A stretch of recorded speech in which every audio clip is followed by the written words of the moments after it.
our presenter for tonight.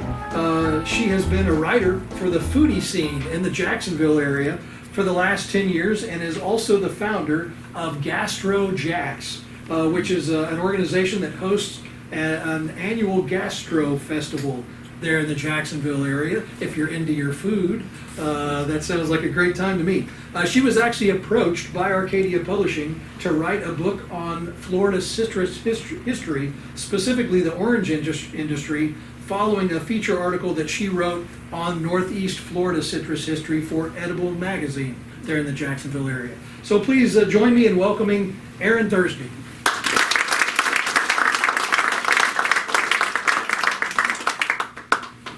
Working? Yeah. Okay. Do we have sound? Can we hear you okay? I don't know. Can you guys hear me okay? I have a pretty good voice anyway, even if the mic isn't working. So. All right. All right. So today we're going to talk a bit about early orange growing in Florida. And at the end of this, I'm going to focus a little bit on why Indian River has such a stellar reputation, where that came from, how that was built up over the years. First, we're going to dive in a little bit. You know your early citrus history. You know who it was that brought it to our shores. That would be the Spanish. They had a wonderful rule whenever they came from Spain to their colonies, and it was this. Each ship had to have 100 orange or citrus seeds on board.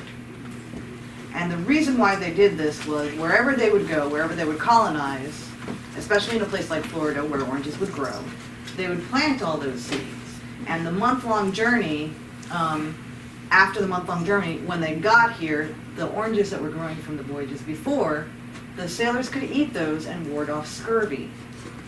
Even though they didn't completely understand the mechanism behind it in the 1500s, they did understand that it was good to have oranges already growing. So that's what they did. And in later voyages, if you were upon a ship coming from Spain, you might be standing on the deck with a bunch of pots lined up along the deck with little seedlings of oranges already growing, because they found that when they just took the seeds over, that they would often dry out during the month-long voyage. So instead, they would sometimes already have potted oranges on board. It's a funny thing to picture, but it was a reality of traveling to and from. So, now, when you think about going all over Florida, you have to know that it isn't just the Spanish that were responsible. The chief people who actually spread oranges all around the state were the Native Americans here. They traded with the Spanish, got a hold of the seeds, and everywhere they went, they spread oranges all around the state. So much so that this guy, William Bertram, who wrote something called Bertram's Travels in the late 1773, 1777, that he mentions oranges like upwards of 60 times when he talks about Northeast Florida. And he was convinced to begin with, till someone corrected him, that they were native to Florida because everywhere he went, they were there. And he visited a lot of Native American habitations too, so that further convinced him that they were native. But someone did say, no, they are not native. The Spanish brought them. So this is Harriet Beecher Stowe. She's not from this area, but she is a figure you guys should know. You probably know her from Uncle Tom's Cabin, but she was far more important to Florida than that. She wrote a book called Palmetto Leaves that you should know about. If you like old Florida and you're into that kind of history, it's definitely a book you should read because it was a bestseller too, and it was post-Civil War. She, like a lot of other people, promoted the idea of Florida and citrus as an industry in that time between the war and the Great Freeze in 1894-95. So between the Civil War and then Harriet Beecher Stowe was one of the PR people, kind of, who spread the word about how awesome Florida was, and that, you know, you could grow a fortune. So this was kind of like our gold rush. Rather than panning for gold, you grew it.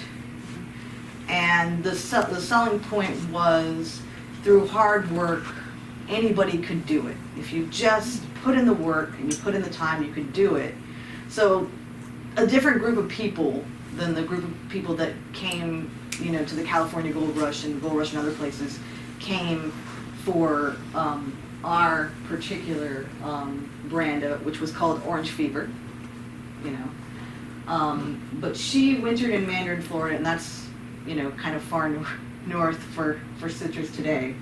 But her promotion of citrus was a big reason why some of the early stuff, you know, between those two periods happened. You also might know a figure from around here, not too far off, is DeLand. DeLand was a shrewd businessman and somebody who really wanted to develop Florida, specifically the city that was named after him.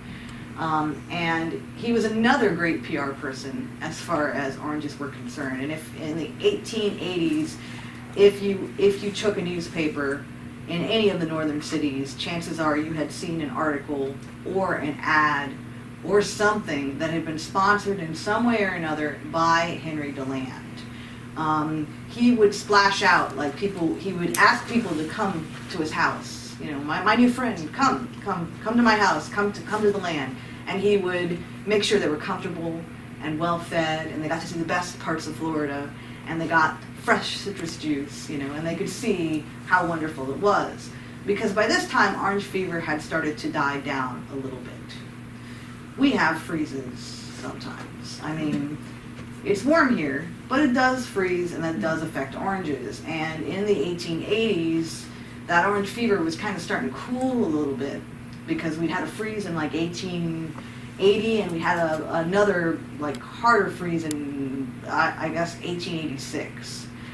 And because of that, investors were a little more cautious. So DeLand did the brilliant thing and decided that he was going to back personally all the orange lands that he was selling.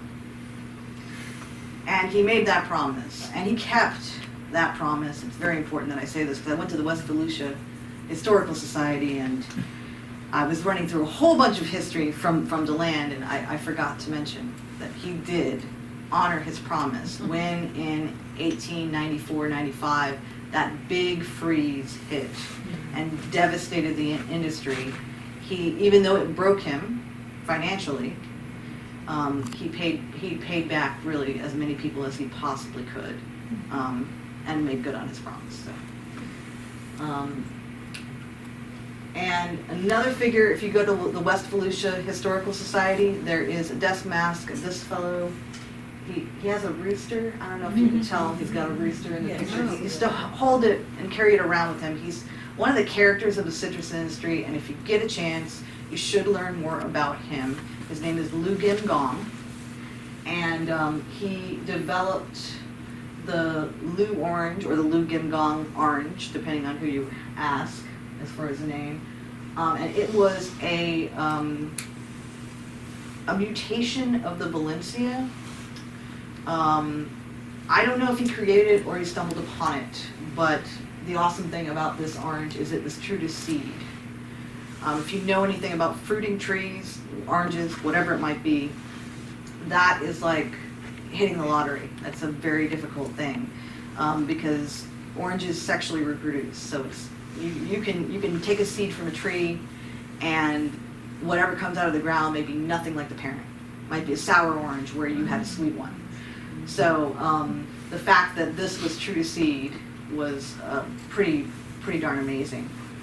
And if you want to know more about him, you know, study up. But I got to move on because Indian River is what I am here for. Okay.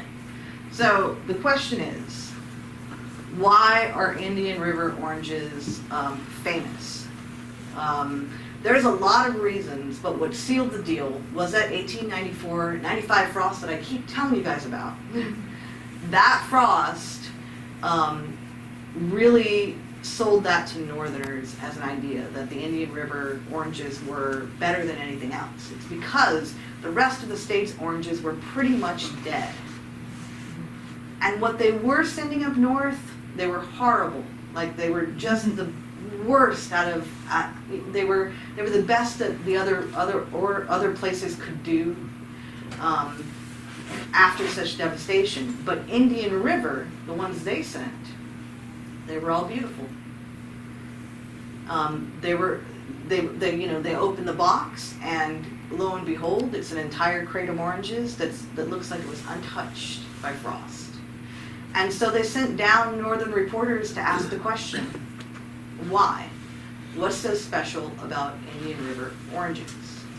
And when they talked to people here in Florida, what they found is that in Florida at least, this reputation had been sealed a long time ago. During the plantation era before the Civil War. In 1835, there was a freeze that was so much worse than the 1894-95 freeze. This freeze was so bad that it froze the saltwater bays in St. Augustine. And, I don't know if you know very much about salt water, but it just does not freeze unless temperatures go down, down, down, down, down. So for the state, that was really bad for the industry. Not that there was much of one. The reason why the 1835 freeze doesn't get much press is because there weren't that many people commercially growing. Most of the people who were, it was as part of plantation. It wasn't their sole source of income. Not like in 1894-95 when a lot of people came down specifically just to grow oranges. That was all they were doing. That's what their income depended on. But this freeze was worse. During that freeze, guess what survived? Of course, it was Indian River oranges. And specifically, Douglas Dummett's groves. Now, he had a few groves. You guys probably know about the one that's on Banana River, it's Merritt Island. But he had another one too, about an hour away if you're driving, that's near Mosquito Lagoon. So he had a lot of land, and he did grow oranges in different places in the area. But his stuff survived, and in fact, almost everything that was growing in 1894-95, they kind of owed the fact that they were even growing to him, because everything died to the ground in 1835, pretty much in the state. Nearly everything. His grove survived, and he was able to give cuttings to people, he was able to give seedlings to people, he was very generous, and so in the state of Florida we already knew. When the Northerners came down and they said, why did this happen? We said, well, something we've always known. Yeah. So, Dummett is a very interesting character. His father, Thomas, had a sugar mill here, and there were crops coming out of here, there were orange crops coming out of here, probably by about 1828. And Douglas was really the one that managed it and used kind of scientific techniques, and he did things like taking the sour oranges and grafting on the sweet oranges so that the roots would not die, because sour oranges are more hardy, but the sweet oranges are what you want to eat. So this picture is of him and his second wife, Leandra, who was, I believe, they call her in a lot of historical sources mulatto, and she was said to be part Indian and African American. So this happened more than once, when things would freeze and they'd be better here in Indian River. So why? Well, first of all, let's take a look at where in the Indian River area is. It's down here, and this is Jacksonville. So the difference between Jacksonville, besides it being, higher up, is that the state actually flares out a bit. You don't realize it, you think of it as a straight line, but it flares out quite a lot. So down here in Indian River, you're about, Vero Beach is about 100 miles closer to the Gulf Stream than Jacksonville, Florida. So you get kind of a layer of protection over on the ocean side, this warm batch of air that just flows right through. And then the other thing is that most of these groves were situated so they had bodies of water on either side of them. So you'd have a lagoon, and then you'd have the the Mosquito Lagoon and the Indian River. And water has a temperating effect on temperature when it comes to weather. Usually when you have water around you, things are usually a little bit cooler when it gets hot and a little bit hotter when it gets cool. So that was a measure of protection as well, but it wasn't the only thing. So the other thing is that any fronts coming from this direction, from Central Florida across, or they had to run this gauntlet. There's so many little lakes everywhere in Florida. And because those bodies of water have an effect on making the temperature more moderate, those weather fronts would have to run that gauntlet of waters. And by the time they got here from this direction, they were moderated. When they came from the sea, the Gulf Stream moderated them. Plus the added protection of the little bodies of water that were around them already, the Indian River, Mosquito Lagoon, and other places. So the other thing is being on the Atlantic Ocean is just an awesome advantage, especially in the early days. Everybody else had to depend on the rail. But being right there in the ocean was a huge benefit because they could actually just load onto ships and take it directly up north to where the majority of their customers were. So their stuff spent less time in transit. So it was fresher because of that, plus it was already in better shape even when there was a freeze because of all these other factors that I've already talked about. But if you ask a grower, they kind of have a different answer other than direct shipping. And one of them is the average amount of rain per year. So it's higher here than it is in some kind of like the Midlands here of like Polk County. They only get 39 inches per year, and then y'all get about 52 inches a year. And Indian River growers say that it's better than irrigation, that natural rain has these just little bit of micro elements, little bits of things that the oranges need to be the best and most wonderful flavor. The other thing is the quality of the soil is a little bit better than, say, on the ridge in Florida. I don't know if you guys know the ridge. It's mid-state, pretty much a sandbar. It is hydroponics there. There's nothing in that soil. It is a dune marooned in the middle of the state. So anything that the oranges have, you have to add to the soil to do that. You still have to add anywhere in Florida, but here in the Indian River area, you don't have to as much. The soil is richer, and it has another fun added benefit, and that is that there's the coquina limestone, and there's enough sand in the soil to provide drainage. So oranges are a little bit persnickety. They need a lot of rain. They need a lot of irrigation.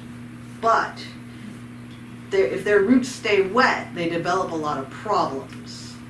So the other factor is that it's exactly the right condition here in Indian River.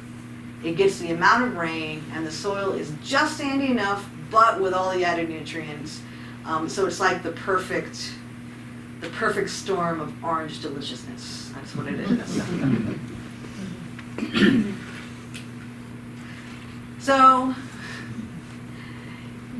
Indian River oranges enjoyed their reputation for a lot of reasons, and some of that isn't due to all the things that I've talked about. Some of that is due to the growers who saw the economic advantage in keeping that quality up. They already had a reputation. Spoiling that reputation was a very, very bad thing economically. Dummett himself, he got like about $1 a crate. It was like twice as much as anybody else. And they knew that the reputation of their oranges was very important. So all of the associations that were formed here, anything that came out of Indian River, they were very protective of what came out of here.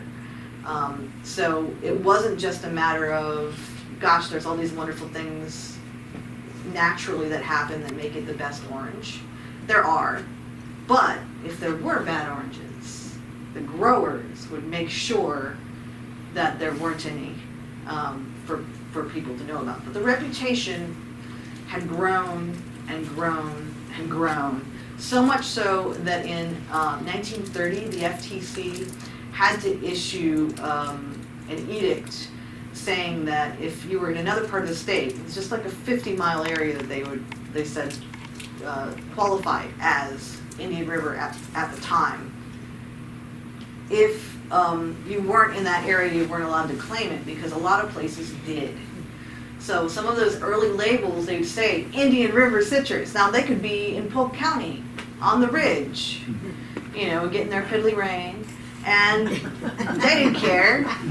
They knew that if they slapped that on a crate, they might be able to get a higher price. So they did.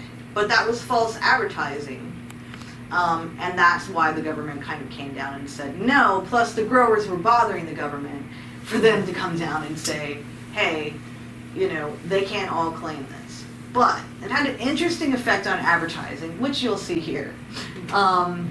A lot of the labels feature Indians, whether they are, this is Winter Haven, Florida, that is nowhere near you guys.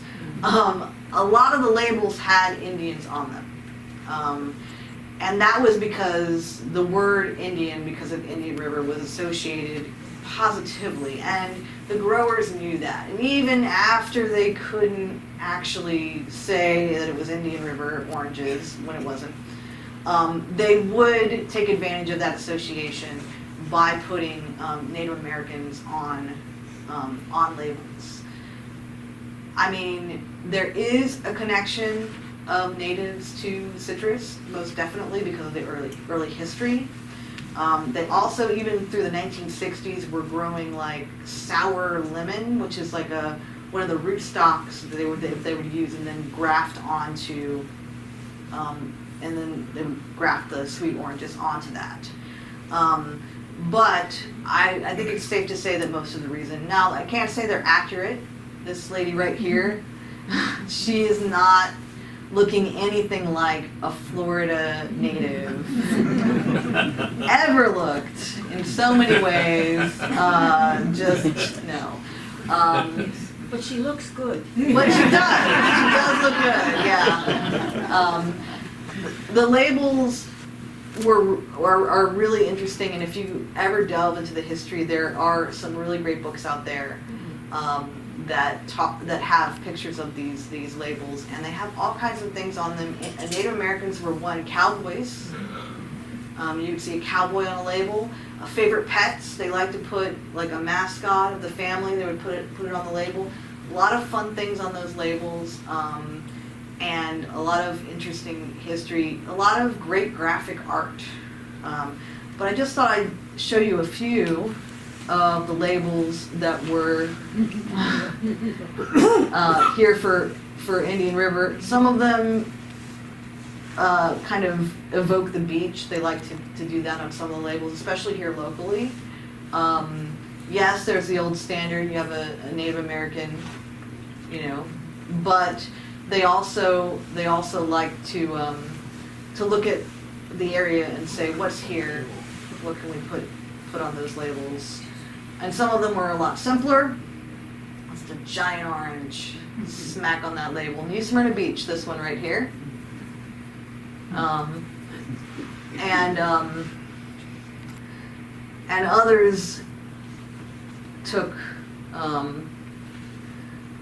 local plants or birds or wildlife, and this is Spanish moss. So that's pretty much that's the major reasons why. I can tell you a little bit more about Dummett. If you would like, he was a very interesting character. I don't know if any of you have taken a look at him. He married twice, the first time to a socialite, and then the second time he married a mixed-race woman. And they had several children. Here in New Smyrna, there is actually a grave. His son Charles, I think it's, what's the name of the street? Canova Drive? Canova, yeah. It's right in it's smack in the middle of the street. If you, I don't know if anybody's ever seen it. Smack in the middle of the street, because in the 1960s they were doing, they just decided that it was easier not to do the paperwork, to try and get it moved, because historically grave sites are very protected. His son Charles was a product of his second wife. He and his second wife. We don't really know. We know he died of a bullet. That's pretty much the only basic fact that I can give you about how Charles' son died. He was about 15. He was young. He was very young. And he died in 1860. And the story goes that his father buried him where he fell. So it happened while he was out hunting with a friend. In some of the stories, they say he committed suicide. It's shrouded in mystery. We don't know. In others, it was just an accident, and somebody tripped and a gun went off, and that's how he died. But Douglas Dummett was dead by the 1894-95 freeze, but his grove was still around. And the reputation of Indian River groves, well, they were built on what he grew, really. There were a lot of other people that came after him who built on that reputation, but he's the one who set the first stone. He's the one that planted the first seed. So he's a very important figure in citrus history.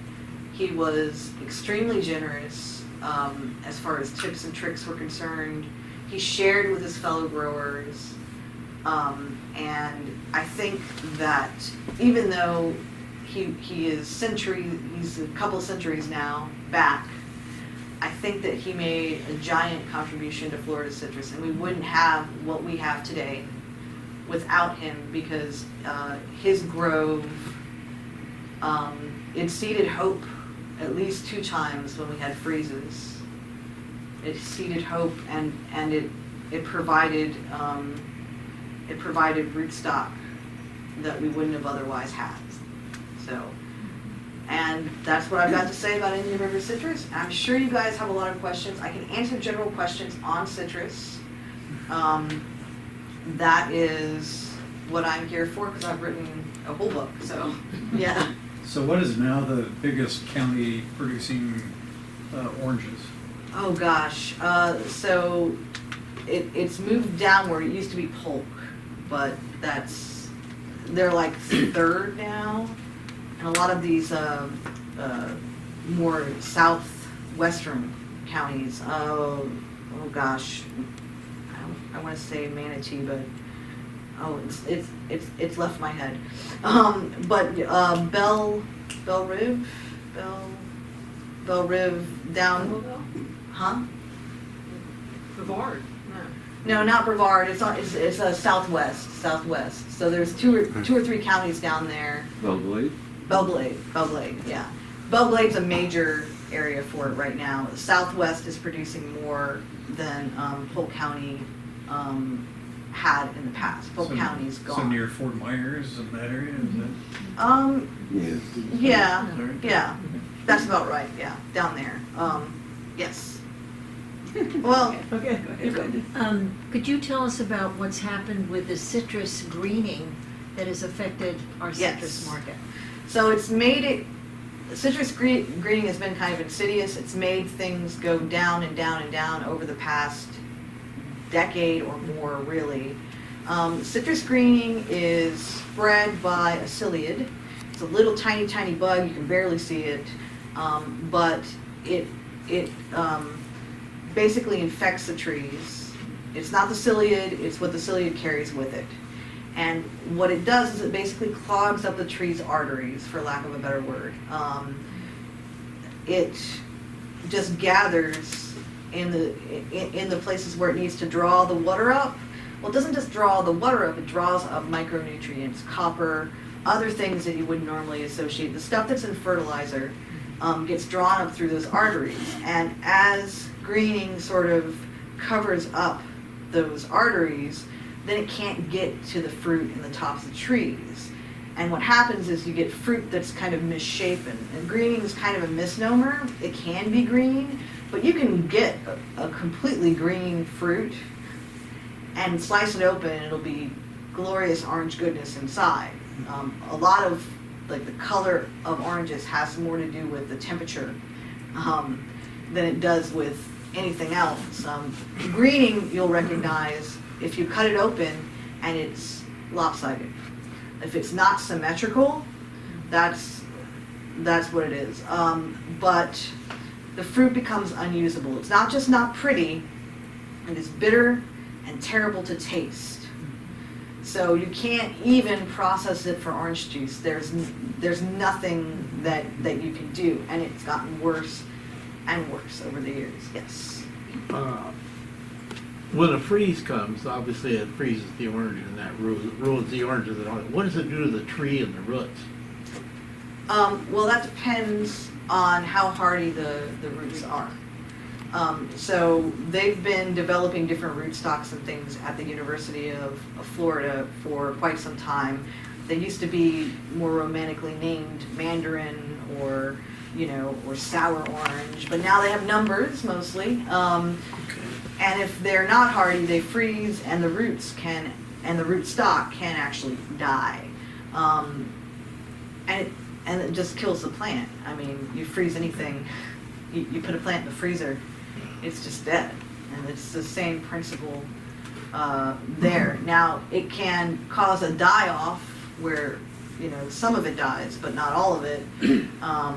But it can kill trees to the roots. That's the danger. You had a question, and Yes, I skipped you. wasn't there a big freeze in the 1980s? Yes, a lot of that them. really killed it off? Yeah.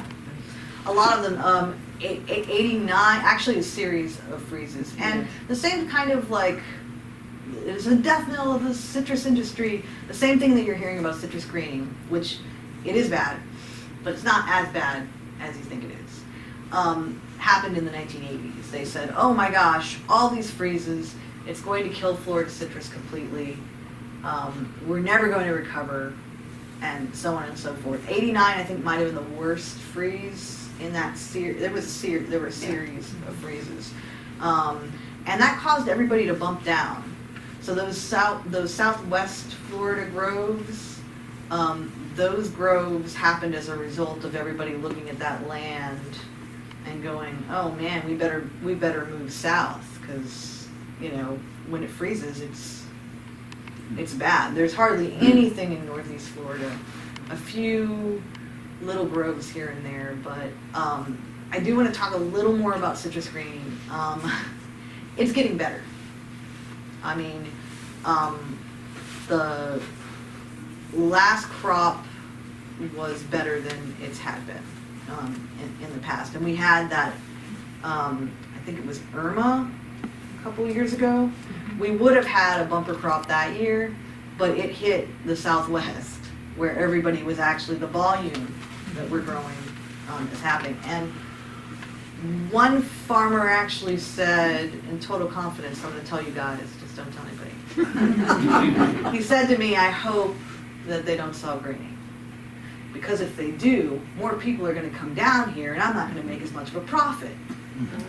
Because they figured out how to treat the trees. they don't cure it, they treat it. It's kind of like this sounds terrible, but for citrus growers, this is like AIDS for trees, pretty much. I mean, all they can do is treat the symptoms and keep the tree healthy and alive, but they can't really get rid of it. So they found all kinds of crazy treatments. One of them was they feed them like aspirin. Vasodilators, basically medicines that we take to open up our arteries. They have some of the same effect on trees, believe it or not. So they would treat them with that, and then they would treat them with micro bursts of fertilizer throughout the year.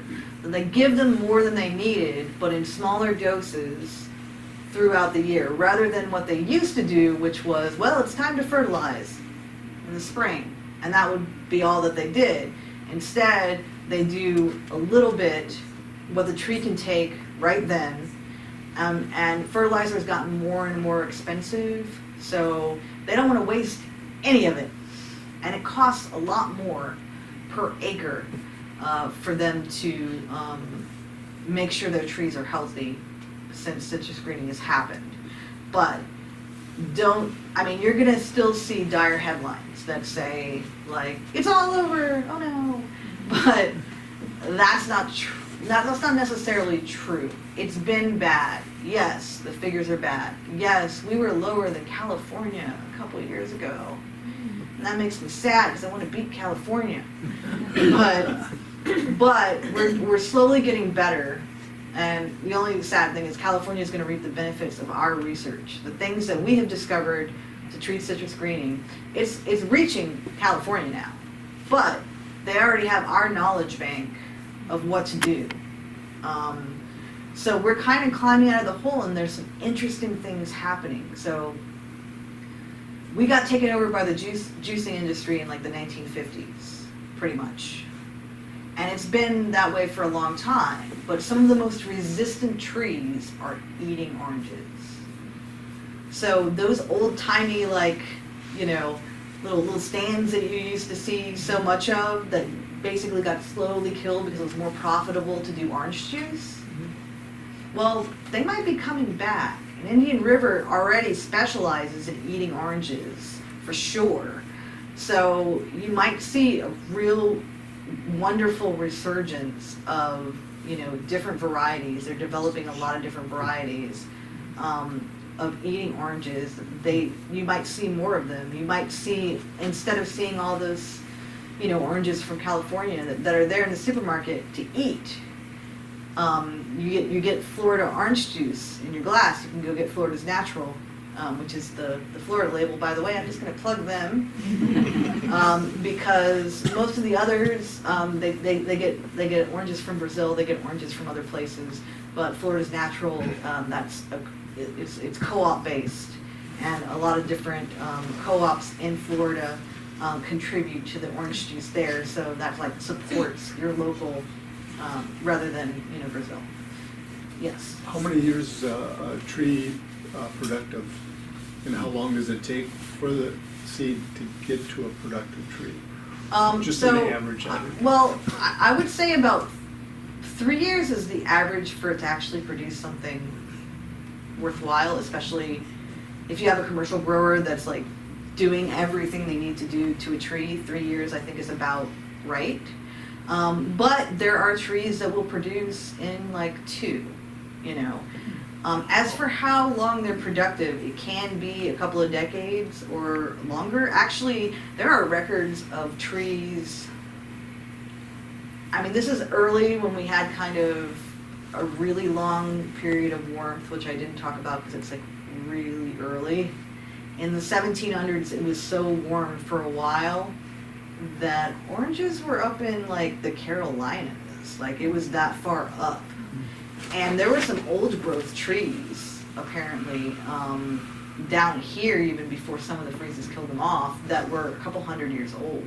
Really? Now, that doesn't happen so much in the industry because they're just going to make room for a new tree or like rip it out, and they'd rather have something that's producing exactly what they want when they want it every single year So you're not gonna see that, and all the trees now are a lot shorter too. So if you like visit a place where they have a lot of oranges, a lot of them they hedge it out. It's like really strange to me. Like they hedge the tops out, but a lot of the trees aren't taller than like say 10, 15 feet. They don't do tall trees anymore. In the 1800s, a lot of them got really big and really tall before they kind of understood that, hey, I can spray water on all of the tree more easily if it's shorter. And I can pick it, and I don't need a ladder that's ridiculous to get to the very tops of the trees. So like there were probably even some old growth, like older trees that were really tall and really big, like in the 40s even. But once they really started doing the orange juice, they got shorter and smaller. So they're not, you don't need that 40-foot ladder to get to the top of trees. How often do they harvest oranges? Is there a set time, or can they harvest There them all is a year? set time. They do it when the oranges are ready. But there's a season.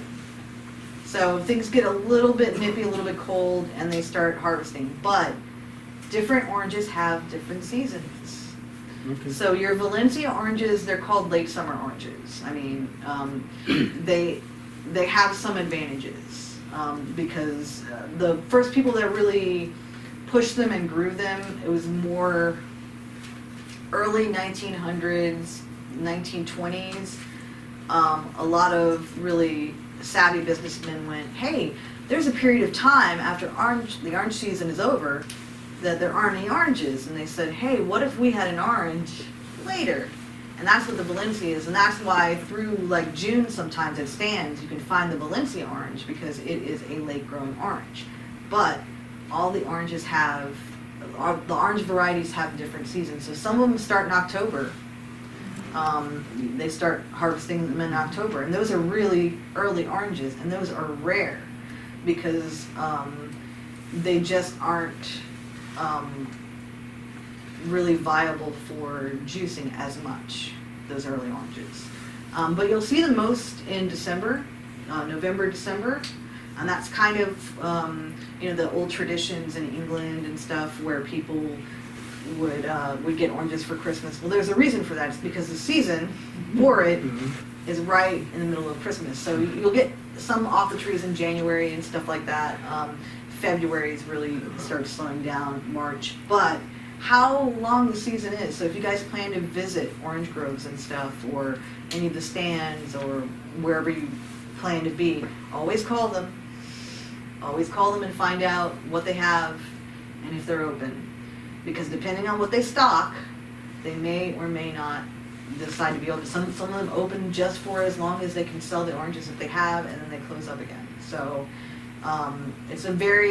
the orange season is a very strange thing, and it really depends on the orange. But you were first. Okay. So all the oranges are derivative of Spanish oranges, right? Yes and no. So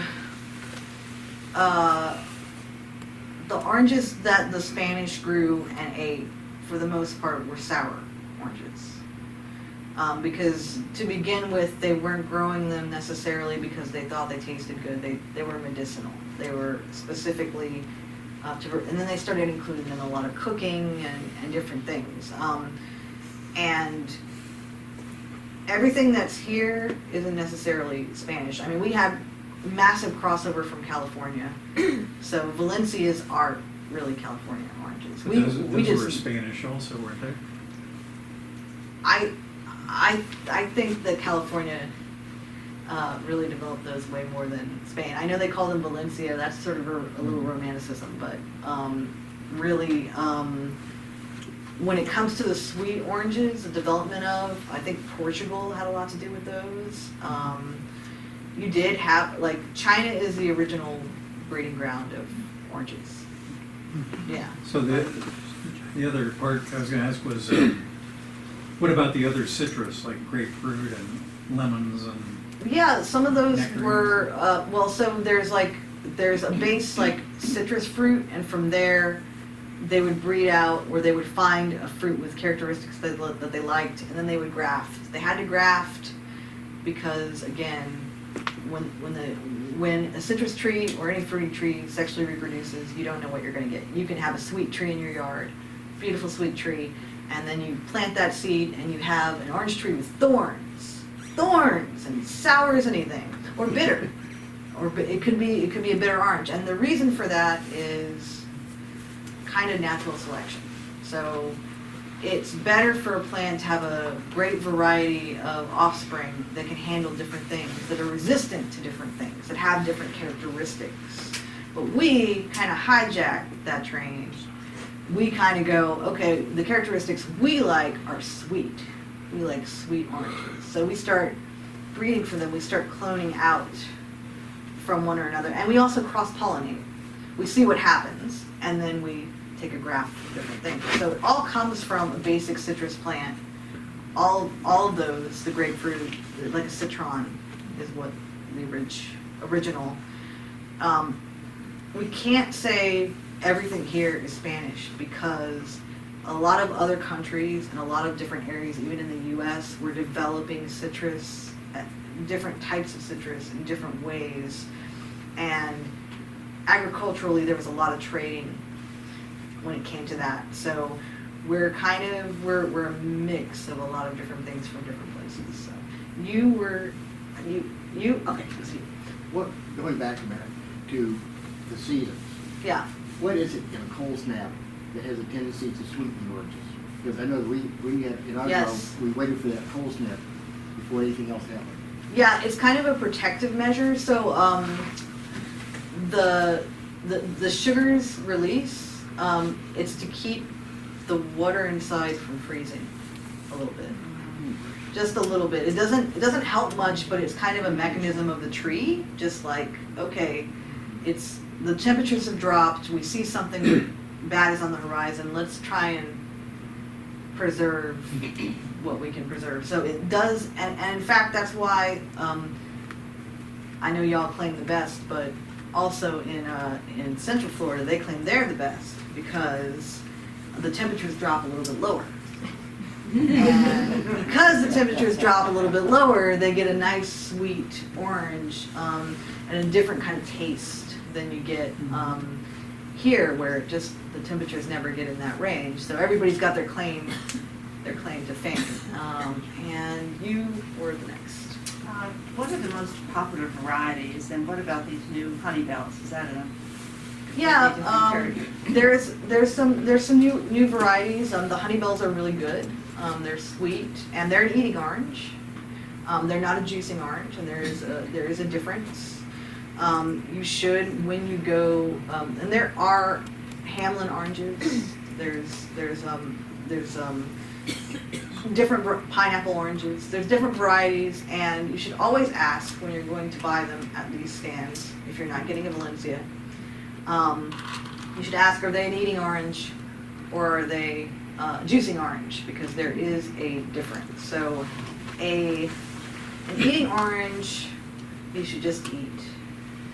I know that seems simplistic, but the reason why is because the aroma and the flavor that's in an orange, it's volatile.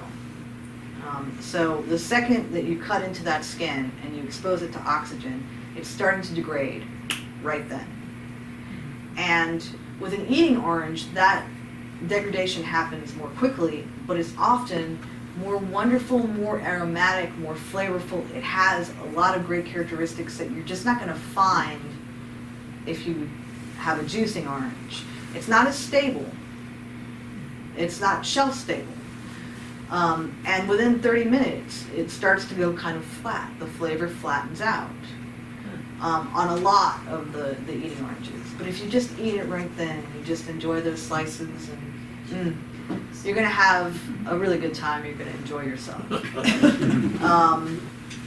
But did you want me to clarify anything, or? Okay. I was just going to interject something. Yeah. I grew up in a small grove here in East Martin. We had about 250 trees. Ooh. And they were pineapples for the most part. We had some Valencias as well. But I know when I was coming home from school sometimes, I walked, before I even get in the house, take it, rip an orange off the tree, bite into the top, get rid of the top, and squeeze all the juice out. It was so cold, it was running down my face, and then open the orange up and just eat the pulp. It was just wonderful. Yeah, there's just nothing like a fresh orange off a tree. It's a completely different experience than drinking orange juice. Although drinking orange juice has its merits. It is consistent, you know. When you pick an orange off a tree, you never know what you're going to get. I mean, what's interesting about one orange tree is that the west side of the tree might be sweeter than the east side of the tree. The top of the tree might have different characteristics than the bottom of the tree. When you get orange juice, they've factored all of that in. They've basically taken, they've tested and basically seen, okay, how much sweetness do we have? How much acidity? What are the chemical factors that are happening? And they'll often take different oranges from different places to kind of balance that out. And how you get a consistent, why you can go on the shelf and get Florida's Natural and it's going to taste the same is because they've done rigorous testing, and that when they get a crop that's too much of one thing or another, they'll look elsewhere in the state where maybe temperatures dip down a little bit more and they get a little more sweetness, or maybe they got a little more acidity over in another area of Florida. So it's an interesting thing. It's always kind of an adventure when you take an orange down from the tree as to what exactly you're going to get. It's always good, but you're first and then you. You say, yeah, like with grapes and a grape vineyard, use like a little tool and they put the grape in there and they can measure the sweetness of the grape, and then that tells them it's time to harvest. You do something like that for oranges? Or? I haven't seen a tool like that. Okay, I know that they bite the top off. yeah. Yeah, I know that there's a lot of science I don't know about. There's a ton. The Citrus Library at UF is the largest resource citrus for any specific agricultural crop. It is the largest library of its kind. And the scientists there are doing all kinds of crazy things, and there are so many things I could hardly keep up with. I mean, they have mechanical pickers now that have artificial intelligence. Yeah, they're still not as good as people, but they're getting there. They're starting to learn enough, because, I mean, the old ones, it was hurricane force winds, and there weren't any leaves on the tree by the time you were done, so why do it? Gentleman in the back there. Yeah, I was just gonna, you just mentioned mechanical pickers. I'm just wondering if there's any more that are picked by hand, or is it all pretty much done mechanically now? No, actually, the great majority of it is not done mechanically. Oh, A lot of the growers will only resort to mechanical pickers when they have nobody to pick the plants. I'm sorry, I didn't mean to say plants. To pick the fruit.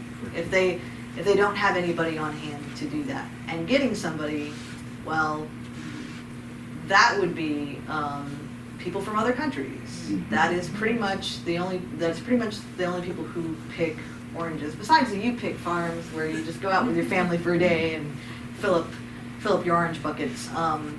But in general, if you're talking about large operations that are, acres and acres and acres, you're talking about immigrants, and they use programs. HB2, I believe, is a program that pretty much allows people from other countries to come in here. I talked to one grower and I asked him about what that program was like and how it worked. And what he said to me was that there were rules that you had to first advertise to make sure that nobody in the U.S. wanted the job. You had to advertise for a certain amount of time in certain publications. There were parameters. And he said it had been more than a decade since an American, let alone like a white person, but an American had applied to even want to be a picker. So everybody if you're eating an orange here from Florida, unless it was like a family grove where the family picked it themselves, It was probably harvested by somebody from South America or from Mexico. They have people come in legally. I want to stress that. They have people come in legally through government programs in order to do this. And they're surprisingly pretty pro-immigration because they have to court these people, and they're pretty upset when they don't have enough people. They need the people, and they don't trust the mechanical pickers as much. They'll use them, but they would really rather have somebody pick by hand. And the base rate of pay is something like $12 an hour, and they also provided housing for them temporarily during the time. And they're here for the time, and medical care while they're here, just because they want to keep their workers healthy. And, Why do they prefer the hand pick? Because there's less damage to the fruit? Well, not just less damage to the fruit. Well, yeah, less damage to less damage to the tree as Okay, well. yeah. So a lot of these pickers are a little bit rough on.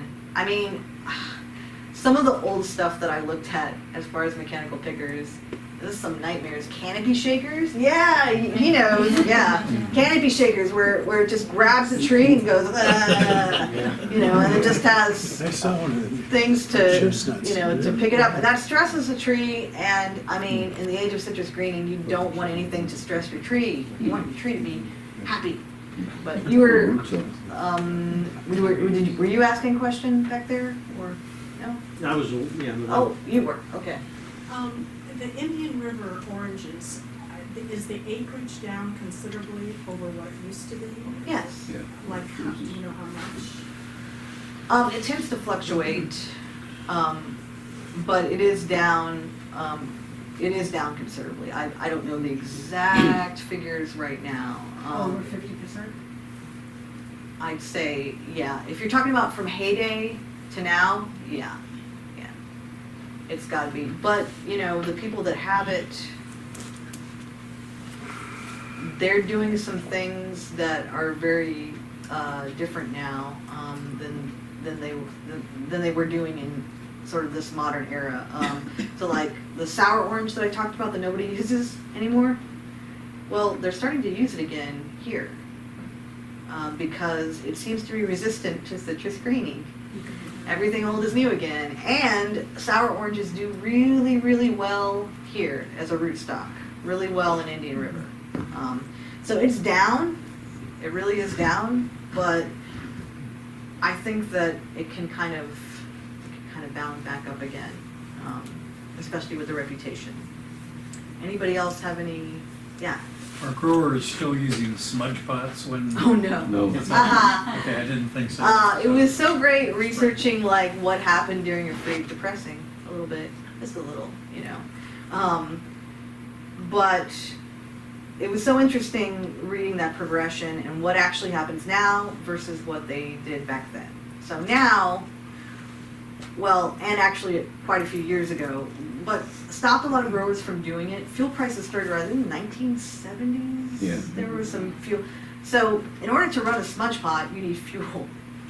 And fuel was at a premium, so they were trying to figure out different things to do. And around about the 1980s, micro irrigation started to be a thing. So they would spray the trees. Like they'd always known that they could kind of spray the trees, and that when the freeze came, the water around it might freeze the outside, but kind of formed a protective layer. It kept it at a temperature rather than being more chilled by the wind or something else. It helped a little bit, but that was certainly cheaper. And today they actually have the micro irrigation set up so that it mists the trees in a very different way.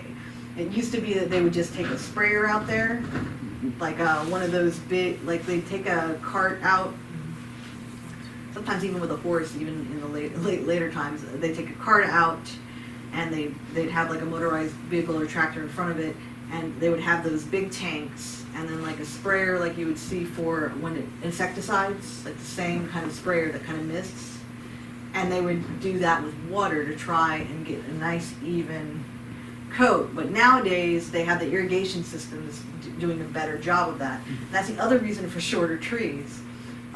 It's awfully hard to get that water up, 20, 30 feet, or, as high as 40.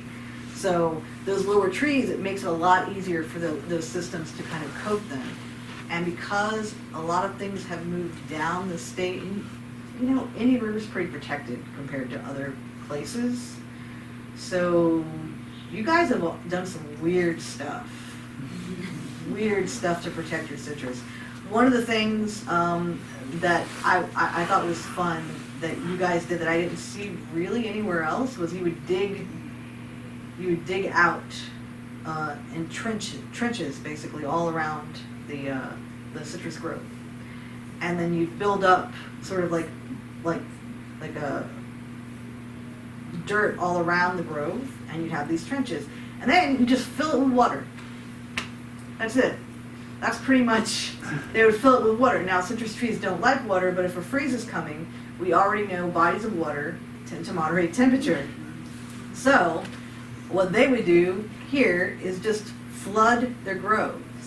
Here in Indian River, one of the methods that they used was grove flooding, which is, other places did do it some, but Indian River seemed to do it with a little more success than other places. I don't think they do that here anymore, not that I know of. And smudge pots are definitely relics now. Like, they're in museums, for real. People aren't using them because the majority of the industry is now in Southwest Florida, where it was not before. It couldn't be there before because the land got kind of boggy, and they didn't have the means to grade the land the way that they can with modern machinery today. Plus, only 7 families owned the land there, and they had to wait for people to die to buy the land. I mean, it was the whole thing down in Southwest Florida. Now they have systems where they can pump the water out because the rain and storms is more of a problem in southwestern Florida. So they could pump all that water out, keep it at the level that they want to keep it, and just kind of hope that the freeze isn't too bad. But it doesn't matter. The further south you go, it's just not. It's not as much of an issue. You have less of a temperature differential problem. If it's a couple of degrees, you can take measures like spraying the trees and do stuff like that. But the further north you go, the greater that boundary is, and the problem is that at a certain point, all the spraying or smudging in the world isn't going to do you a lick of good. It's cold, you're done. So, any other questions? We're about ready to wrap up. Okay. Well, so I'll take a last one if anybody's got anything. No, going once, going twice. All right. And I've got my book here if y'all wanna buy a copy. I'm gonna sell it. So if you want a copy, I'll even sign it. Thank you.